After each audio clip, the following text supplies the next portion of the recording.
right? Obviously, as you guys know, Rocky was filmed in Philly. More importantly, Rocky was also the first movie that my wife and I went to see as our first date. And to this day, I'm wondering why the hell she ever said yes to that.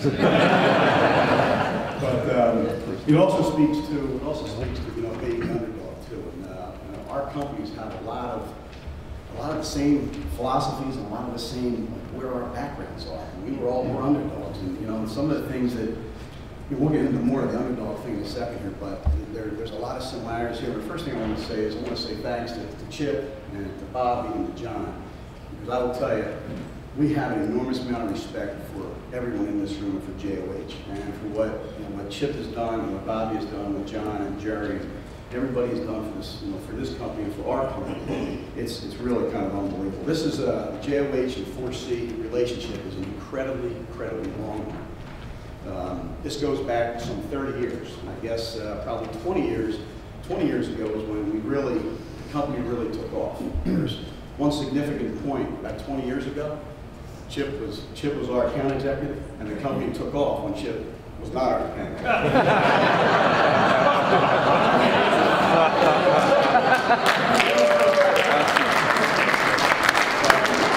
Now, seriously though, this is a very deep-rooted relationship. One that we take very, very seriously. It's really built on trust. It's built on loyalty. It's built on professionalism, integrity, and there's a lot of things that go into that. And when I say loyalty, I mean loyalty to a fault. And one of the things, if you know anything about Chip and John, and all the JOH management team, these guys are loyal to a fault, and we are too. 4C, we live by that motto, and we're loyal to our brokers, we're loyal to our employees, we're loyal to our customers, and you have to have that respect. If somebody is not going to have your back, then you lose that respect for somebody. So, and we do take that very, very seriously. And I mentioned the underdog part.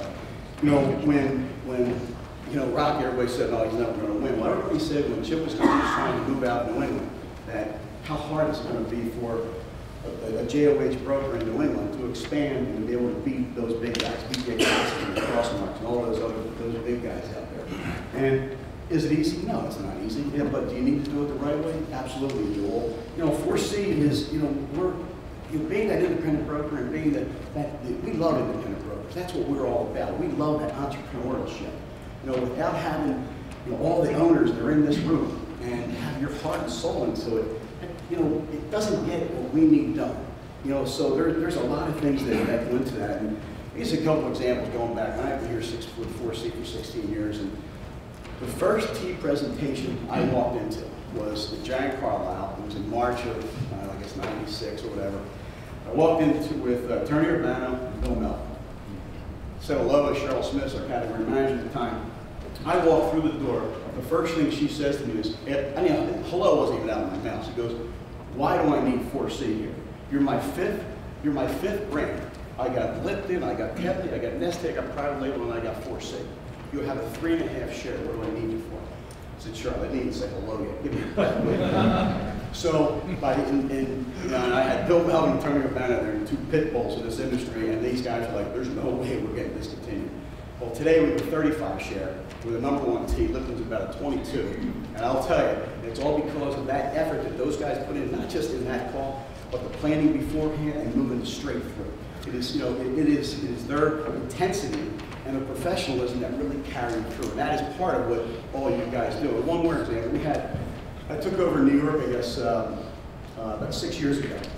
And second day on the job, I worked with Gary Rosenthal, which, by the way, is a treat itself. Second day on the job, I get a call from Gary. Our second biggest account in New York decides we're going to discontinue 4C cheese. 4C cheese. The company was built on 4C cheese. They graded Romano cheese and put it in baggies in the back of a grocery store, and that's how the company started. So here I got a major account in New York that's going to discontinue 4C cheese. It's my second day on the job in New York. Are you kidding me?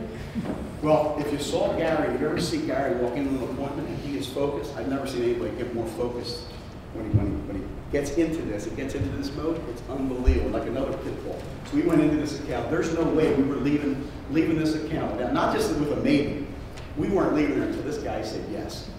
Sure enough, he did say yes, and we've gone on from there. But it's it really comes down to that team factor. And the team is so much bigger than any one person in this room.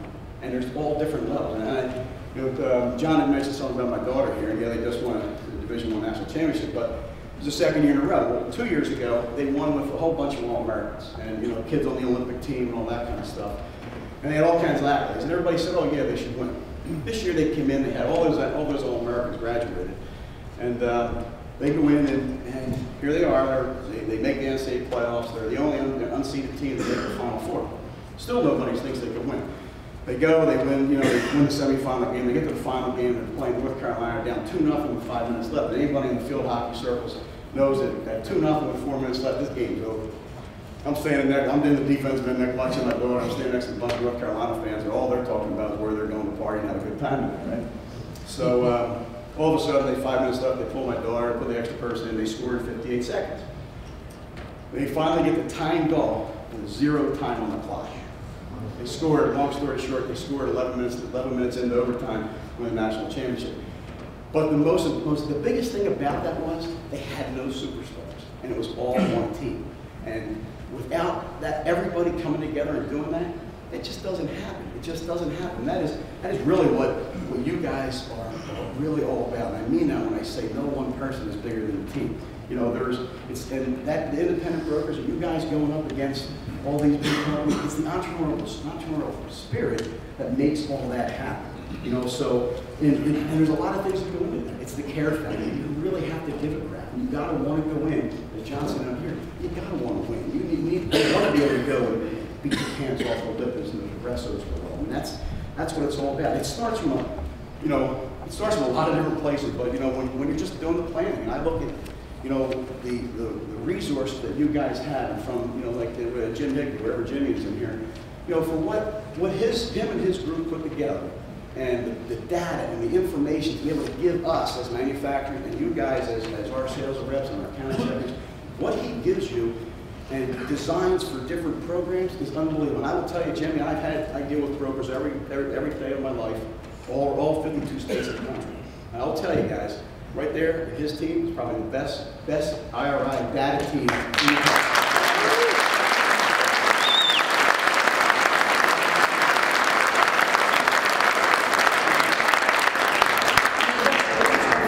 So that's kind of where it starts. Then you got your AEs, and you guys got a bunch of them in the room. I don't want to slight anybody, but I mean, you got, the Jerry Larsons of the world, the Gary Roosevelts, Bill Melvins, Greg Lennox. I can go on and on and on. And the professionalism that all those guys bring to the table is what a buyer's going to look at and say, wow, these guys know what they're talking about. They're professional. They get it. They have the background information. They have all the data. They understand the category.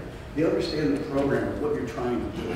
And without all that, none of it works. I don't care if you go in, and how many times you walk in, and I can't tell you how many buyers I've had dinner with and saying, these guys just don't know the business. They don't know what they're talking about. And they don't understand the depth of the business and what you need to do to get to that point and to be able to finish the program. And we all talk about retail. I know there was one comment up here about retail. Where does it all happen? I mean, with all the retail supervisors and the retail folks and the Harry Helmsteaders and the Carl Ondisis and Bob Sands, without all you guys directing all the retail people, that's where it happens. For anybody who's ever worked in a grocery store or around retail routes and all that, I don't care what Jimmy can do or what Jerry can do at headquarters, but without knowing and being in the stores and knowing what retail's all about and understanding all that, nothing happens. And that's another thing, where how many people that you hear that grew up in this business and never worked in a retail store or never had a retail route as a territory manager, anything like that. They don't understand the root of the business. And I go back and say, if you look at all those different segments, that's where the team really comes in. There's no one person in any of those different parts that are more important than the other. Just because an account executive is going on, Aho, doesn't mean a retail rep going into the store in Braintree is more important. It's not, because those retail folks are the eyes and ears of what we all try to do. And it's so, so important. And I can't emphasize it much how, and I had no idea, John, that you had a team and all this kind of stuff up here. So what you're saying is, this is right on. That is really where it's all about. And we as a company, we have to go up against these monster guys, just like you have to go up against monster brokers. We go up against the you know, the Unilevers of the world, the General Mills, the Progressos, and the Crafts, and all these guys. And unless we are the best we can be, we're going to lose. I mean, again, like I said, I started 16 years ago. We had 3 share in Philadelphia. They were the 35. And we can go, and Jerry could just pull up numbers and show you what our numbers were in New England or Gary in New York, and we've doubled our business. In the last 6 years, we've gone from a $65 million company to a $130 million company. You know, small, but at the same time, look at how it parallels everything that you guys have done. You know, there's so many different similarities of what our 2 companies do, and that is really what the key here. And there's a lot of things that go into that. You can't miss a beat. You know, you have to have a passion. You have to work hard. You have to care. And you know, a lot of people say, you know, well, man, he's so passionate, it goes into a call. Well, you know what? Passion's easy if you know what you're doing and you have the data, the information, you have a story to be able to convince somebody that this is what you should do. And the only way that happens, if all the planning is done right, all the background information is done right, and you know what? And you guys get that. And I will tell you, there's not many brokers around the country that get that from the retail door all the way to the headquarters door. Not a lot of guys understand that. You guys do. Give yourselves a round of applause, because that is absolutely awesome.